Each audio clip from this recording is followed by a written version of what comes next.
Hello, creatives. It is Thursday, and today we focus on the nose.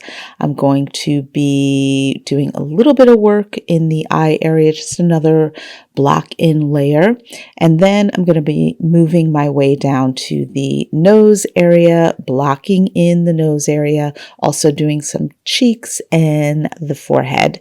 This block in layer is just me building up information, focusing on value, focusing on the form and shape, what I call the hills and valleys, the planes of the face, not focusing on detail. I'm keeping my lines very soft and just very blurred, so to speak. I'm not trying to think as though I am finishing my painting.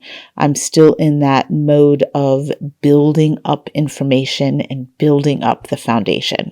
All right, so I hope you enjoy it. Don't forget, Saturday is our Zoom day. An email is going out today with the details.